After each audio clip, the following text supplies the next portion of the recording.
Welcome to Garden-Oasis. My name is Sue. Our garden in Zone 7A, and today we're going to be germinating canna lily seeds. In this video, we're going to follow these seeds all the way to the flowering stage. We'll discover together what color flowers I get, and we'll see if I get any unique coloring in the leaves. So now, let's get into it. First, it's important to know that openly pollinated canna lily seeds are not true to type, meaning that offspring from the parent will be different. Each seed is unique with its own genetics, kind of like humans. The genes of the two parents combine to make a unique individual. It's a crapshoot, and that's the beauty of it. You can get anything. This is how new varieties are found. A chance seedling a breeder notices that has produced something spectacular. Then they take the seed's tuber and mass produce it to sell. Tubers are the only way to get the exact plant as the parent plant. Now that we know a little bit about canna seeds, let's germinate some and see what we get. The first step is scarification. This is just a fancy word for scratching the surface of the seed. Cannas have a thick outer coating that helps protect the inside from drying out.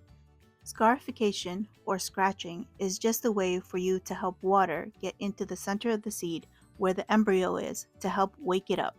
You can use anything to scratch it, from nicking it with a nail clipper, to sawing at it with a serrated knife, to using sandpaper. Basically anything that will break through the outer coating. Personally, I use my knife sharpening stone from my kitchen. I just hold the seed in my fingers and just move it back and forth across the stone until I see white. As soon as I see a white dot, I stop and drop it in some water. Make sure you avoid scratching the little bump on the seed. This is where the embryo is and where it will pop out like a little jack-in-the-box. If you can't see it, just feel for it with your finger and just avoid scratching that area. After you scratch the seeds, drop them in some water and let them soak. Every couple of days, dump out the old water and put in new water. This is to avoid bacteria buildup. I keep mine in a transparent container in the kitchen.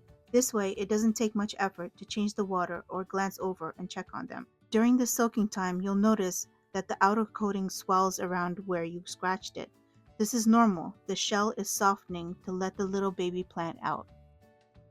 Once the seeds start to germinate, you'll see that each seed pops open and a little white tip emerges. As soon as you see this, you're going to pick out that seed and plant it in a container. I like to have my containers ready and waiting to go, so all you have to do is poke a hole 1/2 inch deep and drop them in. When you're handling these seeds, be careful not to knock off the white tip. If it breaks off, the seed is done for. It will never regrow. I'm speaking from experience here. I have knocked them off. That's how I know. Most of the seeds will germinate within the first 2 weeks. By week 3, the shells will start to break down and your water will get murkier faster, as you see here. Even though one germinated in week 3, the tip kind of rotted before I could even get to it and it broke off when I touched it. Once you've got them in pots, place them in a south-facing window or under a grow light. Keep the soil moist. Cannas love water, so keep them bottom watered to make sure that the soil never dries out.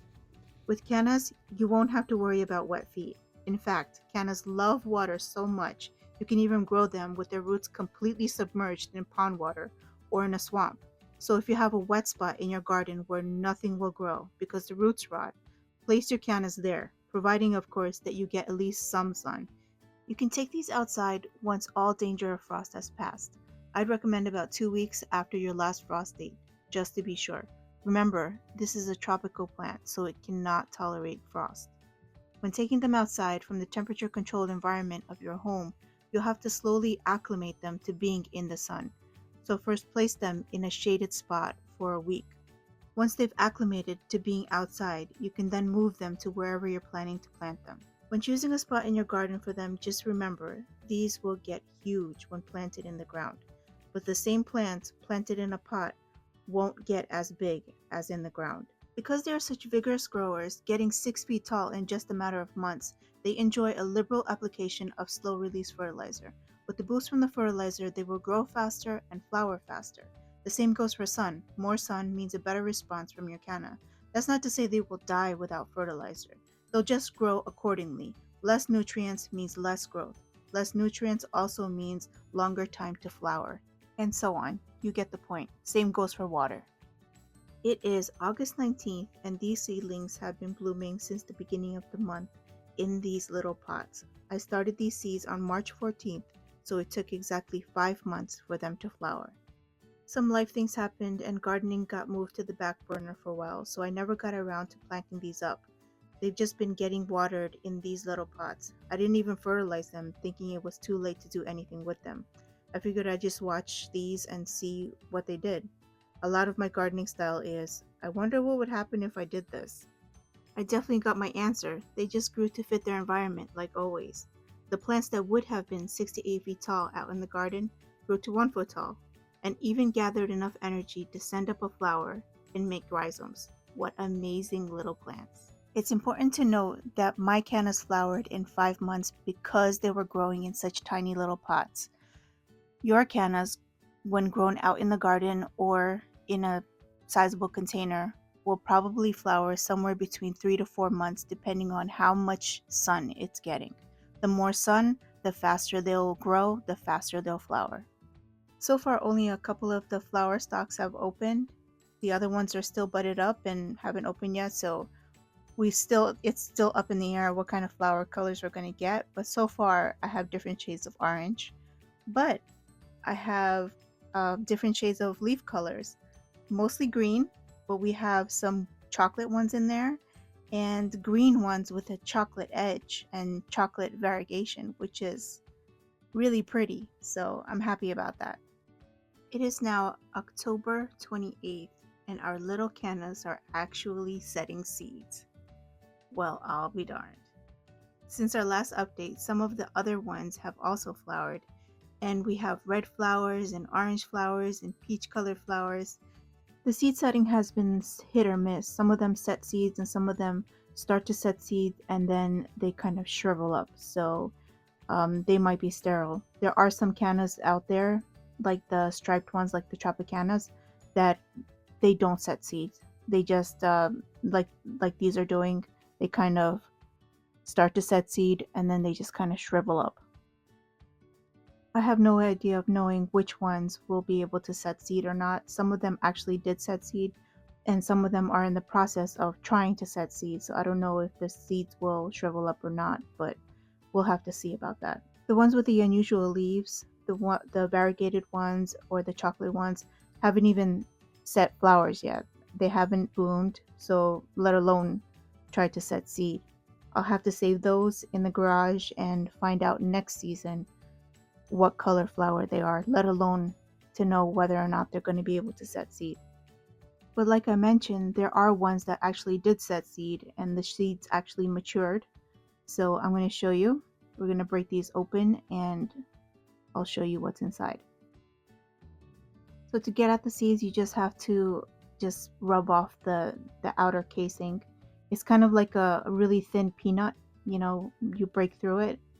So the seeds are in there and they should be dark. If you break this open and it's light colored or light brown, sometimes they're white. So they start out white and then they start to darken and they'll turn brown and then they'll become a dark brown and then a black. The dark brown and the black are good, but if it's anything lighter than that, they'll just shrivel up while you're trying to store them. The skin is not mature and it loses water if the skin is not mature. So they'll become non-viable. Again, I'm speaking from experience here because I have tried all the different ways. Like I said, I always do things and I'm like, I wonder what'll happen if I do this. So I did try to save them and they kind of shriveled up like a raisin and did not work. So it has to be dark. It's not dark, don't bother saving them. It's not going to work for you. So I just want to show you what the roots look like, just in case you were wondering.